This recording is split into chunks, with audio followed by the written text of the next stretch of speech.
So hey guys, welcome back to my video. So in this video we'll be dealing with self and personality part 2. For a recap of what we did on part 1, it was introduction, self and personality, concept of self, cognitive and behavioral aspect of self, culture and self, concept of personality, major approaches to the study of personality where we only did type approach. So let's move on to the video. So in this video we will be continuing with the trait approach which we didn't do last week in the last video. So trait approach actually attempts to identify the basic characteristic of a person.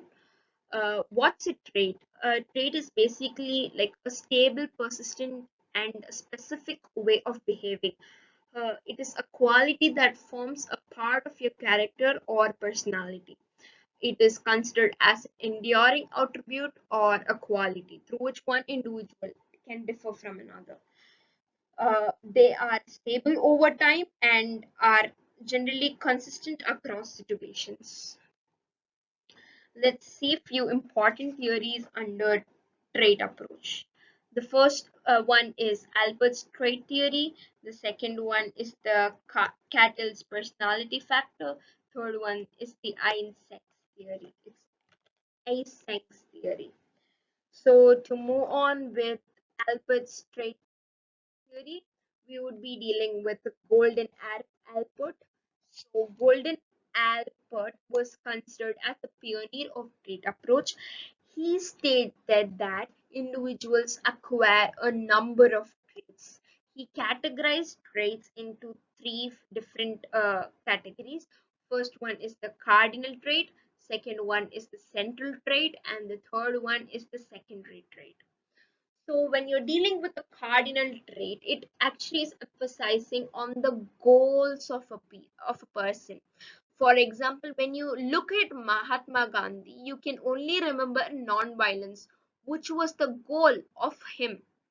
Whereas when you look at Hitler, it was basically Nazism. So this basically or surrounds the goals of a person. So next we will be dealing with central trait, which is less pervasive but is generalized disposition.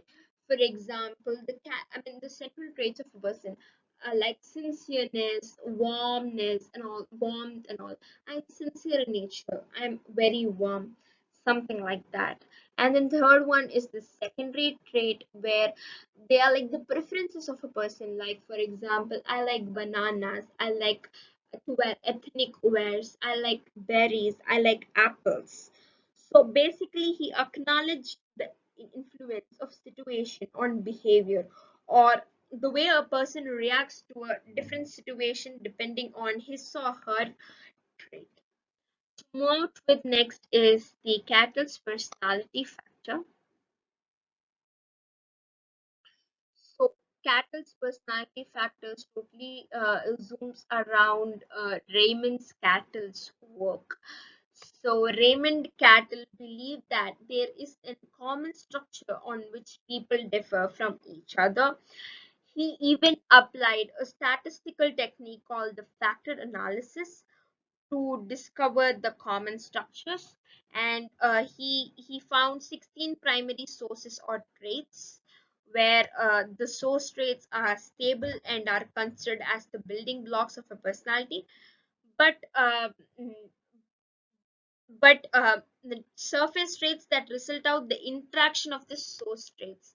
So thus he developed a test called the 16 personality factor questionnaire, which is even known as the 16PF, which is mainly used by psychologists. Insects theory, insects, H.J. Insect proposed it onto two broad dimensions where he categorized first one was basically upon how to control over the feelings, and the second one was whether the person was socially outgoing or socially withdrawn. Regarding the first one, it was basically he characterized them into neuroticism and emotional stability, where a person who's neurotic is anxious, moody, touchy, restless, and can easily lose control. Whereas emotional stability, where a person is very calm, even tempered, reliable, and remains under control. It's exactly the opposite. The second one is basically about how a person is, whether he is socially outgoing or socially withdrawn.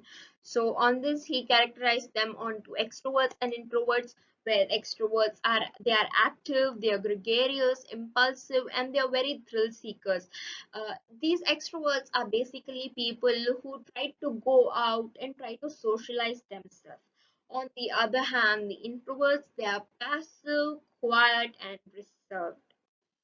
He even later proposed a third dimension, which is psychotism and sociability, which is interacting with the two dimensions above.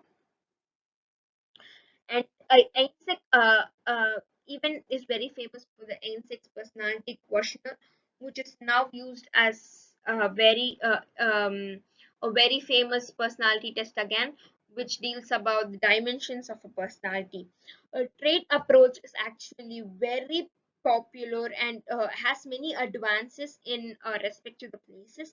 And a new formulation has even been advanced, which provides a scheme of organizing traits. On to five factor model of personality, where people are openness to experience, extraversion, agreeableness, neuroticism, and consistency. Next, deal up with, we would be dealing with psychodynamic approach. We should meet our friend Sigmund Freud again. Sigmund Freud had a great contribution towards this approach.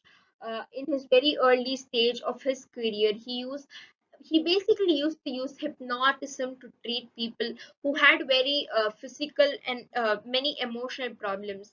Uh, yes, he realized that talking towards his patients and like sharing the grief worked a lot, and the patients even felt much better. He basically believed that when you talk more about your problems, you relieve yourself from the stress.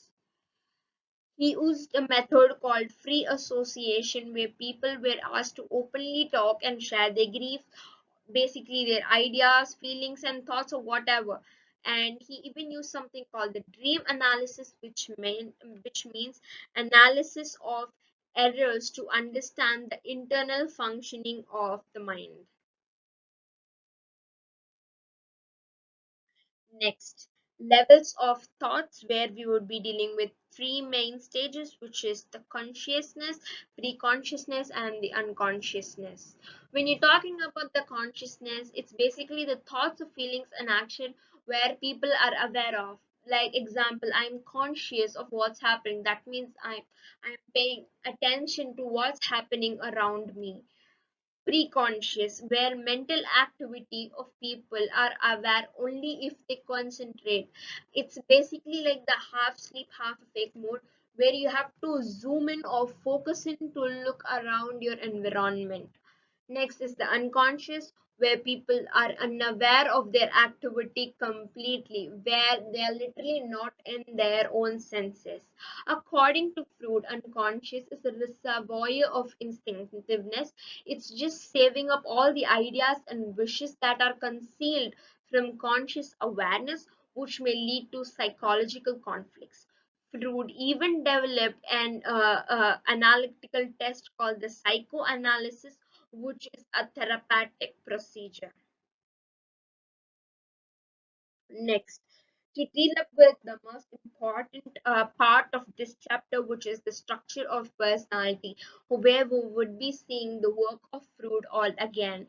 Here we would be dealing with three important elements. These are called the structural elements of personality. The first one is ID, ego, and superego. When you're talking about ID, it is basically the instincts, ego is the reality, and superego is the morality. So I have a diagram here where you could see that when you're conscious, a person has a bit of morality and you can see reality too. When a person's preconscious, he cannot completely see what's reality, which is ego, and is synced into superego, which is morality. And unconsciousness, the person is like half completely into morality and id, which is the instincts. I will be showing you a few more diagrams so that you can understand this much more easier. Yeah. So when you're seeing about this, so you should basically remember that id, ego, and superego are concepts, and they are not real physical structures. So to move on with this diagram, it's the same thing I'm representing in this diagram. I mean, in the previous diagram and this diagram. Basically, the rock and the ocean. I mean, the ice. Yeah, the ice rock and the ocean level. So basically, this is a diagrammatic.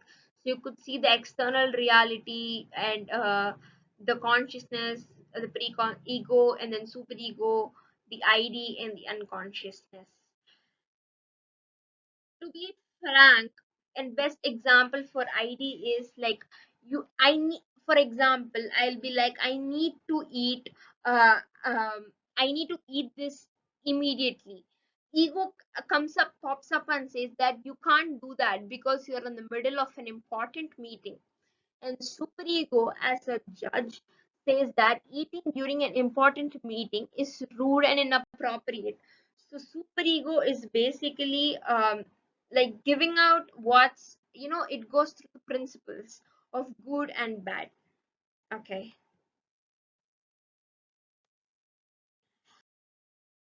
Next, to zoom up this, let's start with ID, one of the important structural element of personality. So it is basically a source of instinctual energy. Uh, it deals with immediate gratification of primitive needs. It may even be a sexual desire or an aggressive impulse. The natural force that causes a person or animal to behave in a particular way without thinking or learning about it. Like you don't even, when id is in the, like, in the supreme position, you can't think what's good and bad, you just do what your brain says. This works on pleasure principle and seeks pleasure and tries to avoid pain. If you want, grab it, that's what id will say. It does not care about morals, values, society, or any other individual. If I'm grabbing that, if it causes an harm to another, ID doesn't think about it. It just grabs it. ID is only a primary source, a primary process thinker. So it is a primitive and irritational and illogical. For example, Jack is walking down the street and he's very hungry. He only has an ID that whenever he sees an apple pie cooling in a window, he just takes it for himself.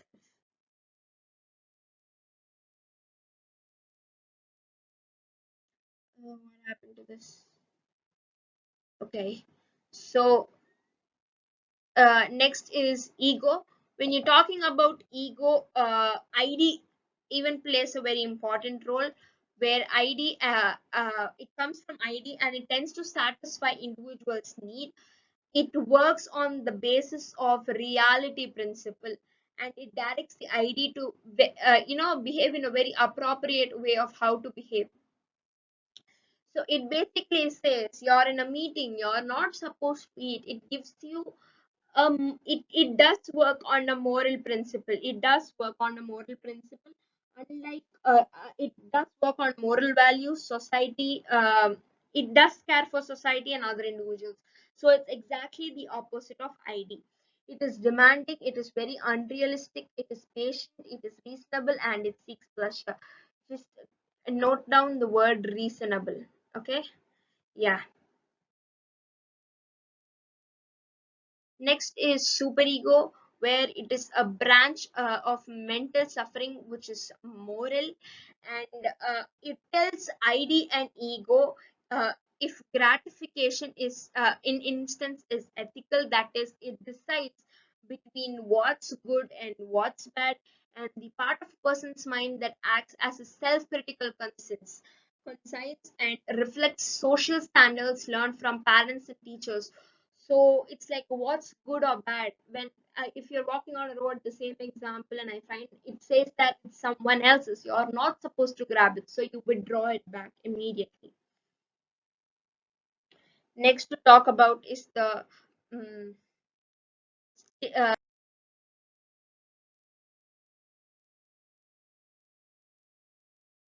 summary. I'll just conclude a small summary of the structure and personality where there are few important points which I left out. The relative strength of ID, ego, and superego determines the stability of each individual. There are 2 points which I have missed in ID and I'm covering up now is ID is energized by two instinctual forces. They are life instinct and death instinct. Okay, and the instinctual force that energized ID was libido, which is a pleasure seeking principle and needs immediate gratification. So, baseline, he paid less attention to the death instinct and focused more upon the life instinct. Okay, yeah. So, next we would be dealing with the. So, thank you, and this is all for today's video. And the part three, I will be posting it shortly, where I have to continue about the stages of personality development and many other approaches to. So, see you guys in the next video. Thank you.